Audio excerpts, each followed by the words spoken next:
What's going on, everybody? This is dkdynamite, and tonight we're going to be talking about DLC 4 and how Klaus may go from our helper to a possible enemy in the Janus Towers. Definitely stay tuned. Now, as I covered in a recent video, Season 4's reveal is just around the corner. I believe by the end of May, we'll end up having our blog post and roadmap, which should give us definitive confirmation if Janus Towers is not only the final map of BO6, but if it is going to be a Season 4 release, which will likely span until, I want to say, the end of June. Either way, I don't personally think we're going to see Janus Towers in Season 4. Regardless, a couple of breadcrumbs have been left behind through Shattered Veil, which may have hinted at the return of Klaus that I know a lot of you guys have been thinking about. So anyone who's a fan of zombies right now definitely knows this character from Black Ops Cold War, and the fact that he's a playable character through the Vault Edition and some other bundles in BO6. With the new Janus Towers map coming up, there's a chance that we might see him in a totally different way as an enemy called the Mecha Klaus. As you guys may have heard, I want to say a couple of months back, there was a rumor that I also addressed in older videos talking about DLC 2 and 3,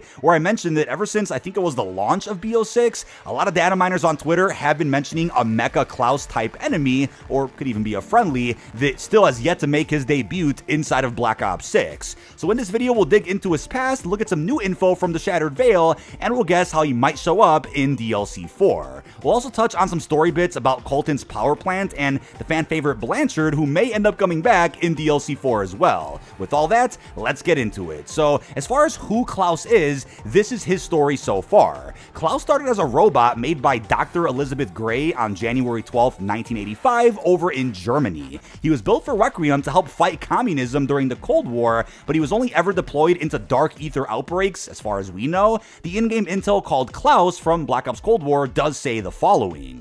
Dr. Elizabeth Gray, lead scientist on the project, successfully created a sentient robotic soldier capable of independent thought and action, codenamed Klaus. The AI was programmed to be fiercely loyal to the West and execute its orders without question.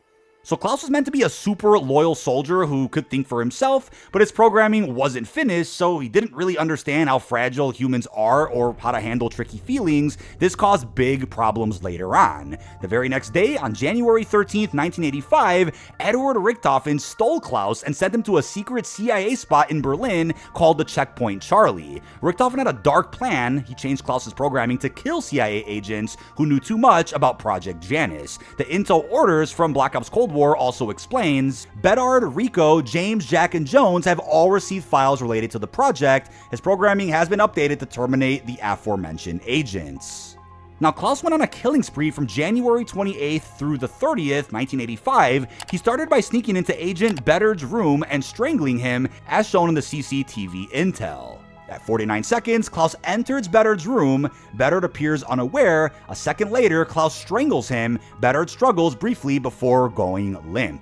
Now, Agent Rico saw this on camera and tied Klaus to a chair, even cutting off his hands to stop him. The restraints intel also mentions, I secured Klaus to a chair and removed his hands to prevent further incidents. His battery has been disposed of in no man's land. So this is how Klaus ends up in the shape we find him in within Mauder Toten, having to reattach his hands and battery to turn him back on. While the Requiem operators never learned the full truth, through intel, we as players can see his actual mission here was unrelated to stopping the outbreak in Berlin. His job was actually to make sure any of the CIA agents on site were killed, as they had accidentally stumbled onto documents revealing plans for Project Janus. These were loose ends that Richthofen could not afford to leave. Now, in Black Ops Cold War's map, Mauder Toten, players can rebuild Klaus by finding his hands, a battery, and a microwave dish. But his broken programming makes him say horrifying, funny, and very odd things, like thinking crushing a zombie's head is helping. The personality intel also explains, Klaus's AI was not fully developed before he was stolen. His understanding of human fragility is limited, and he interprets orders in a literal manner. So Klaus helped players beat back the villain Valentina after her betrayal in Mauer and dropped a warhead into the Dark Ether for us.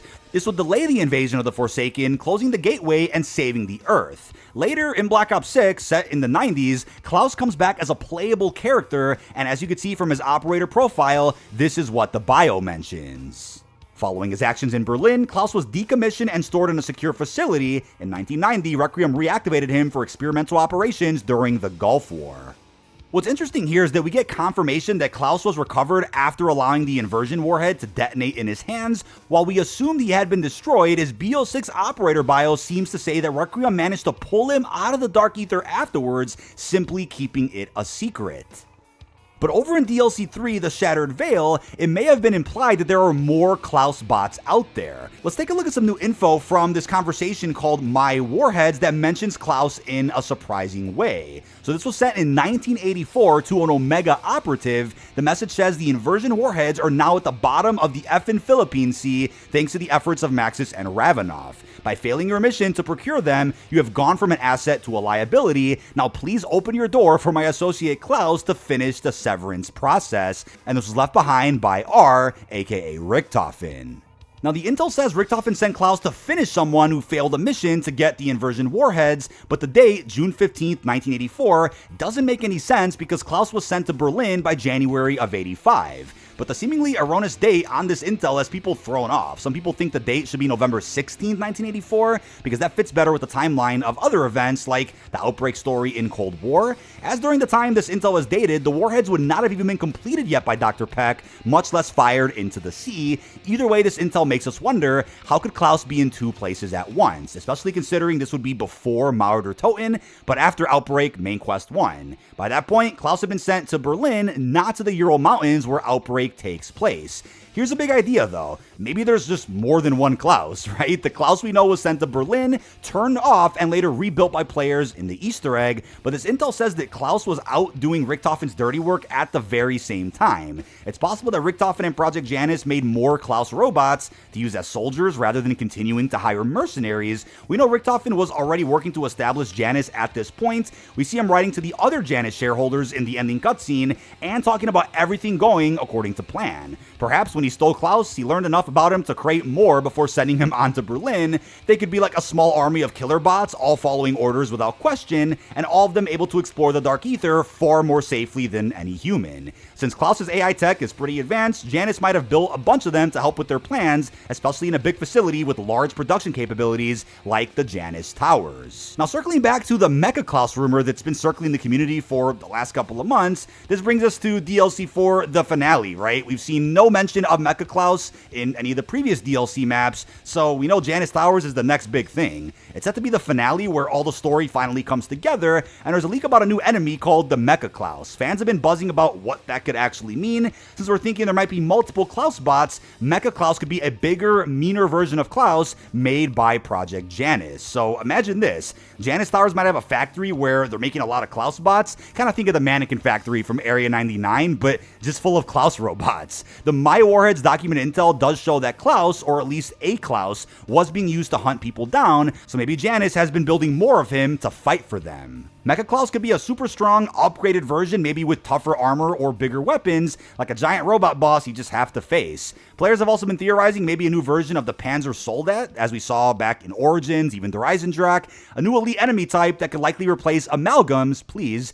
The Mecha Klaus could be Klaus's head inside of a Krasny Soldat's body. This would also make sense because the name Mecha Klaus was seen in a list of enemy types that was data mined during the game's beta, alongside stuff like the Abominations and even the Manglers, which we know are enemies in Black Ops 6. It'd be really cool and creepy if you're running around Janus Towers and suddenly a huge Mecha Klaus just shows up to chase you. Maybe he'd have glowing eyes and crazy attacks, like shooting a flamethrower or grabbing you with a giant metal arm. Since the towers are tall and have a lot of vertical space, Mecha Klaus might even climb walls or jump down from high spots to surprise you. Players have also talked about a grapple hook being in the map, as we saw in the campaign, which could possibly help you escape his grip or fight him by swinging around the towers. It's really cool to think about the potential that a Mecha Klaus enemy could have. I mean, some Klaus robots that may have gone rogue, and maybe there's even a possibility of getting a friendly Klaus on your side later on through a side Easter egg or something. But jumping into Colton's power plant and Blanchard's return, here's some extra story bits you may have missed. So let's look at where Janus Towers comes from, right? In Shattered Veil, we learn about a guy named Sam Colton who owned a nuclear power plant near Liberty Falls in West Virginia.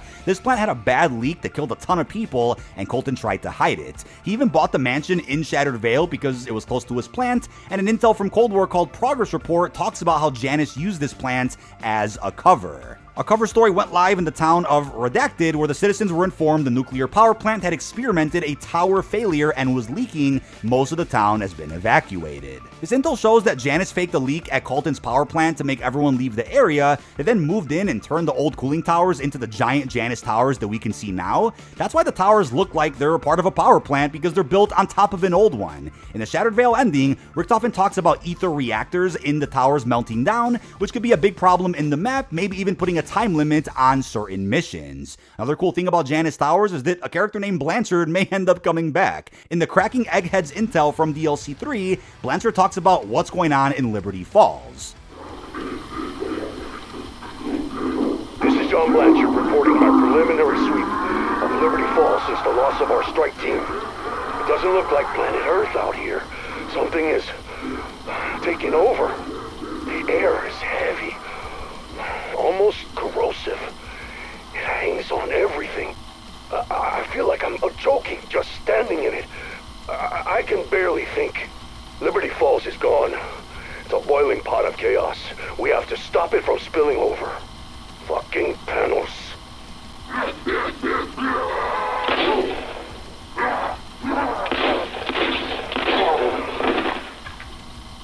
What the hell did he do to my team?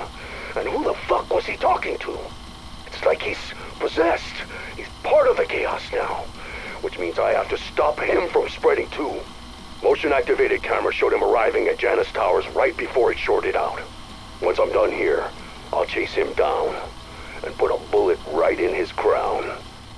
Blanchard is mad because a Janus scientist, Panos, betrayed his team and caused a lot of trouble back in Liberty Falls. He saw on a camera that Panos went to Janus Towers, so now he's going after him to stop him. This means we might see Blanchard in the new map, maybe helping us fight Panos or even facing off against Mecha Klaus with us. So that's going to do it for me. That's the wild ride of Klaus in Black Ops Zombies so far. From his origins as Dr. Gray's loyal yet flawed robot soldier to his deadly CIA killing spree under Richtofen's control, Klaus has been a fan favorite mix of creepy and quirky. We explore his return as a playable operator in BO6, the tantalizing hints from Shattered Veil suggesting multiple Klaus bots, and the thrilling possibility of facing a terrifying Mecha Klaus in the upcoming Janus Towers finale. We also touched on Colton's shady power plant cover-up and Blanchard's potential comeback to settle some scores. Get ready for Janus Towers though, the map that will likely bring everything together with hopefully an epic battle and some new Dark Ether secrets, but make sure to stay up to date with all Zombies intel through the detonated stockpile.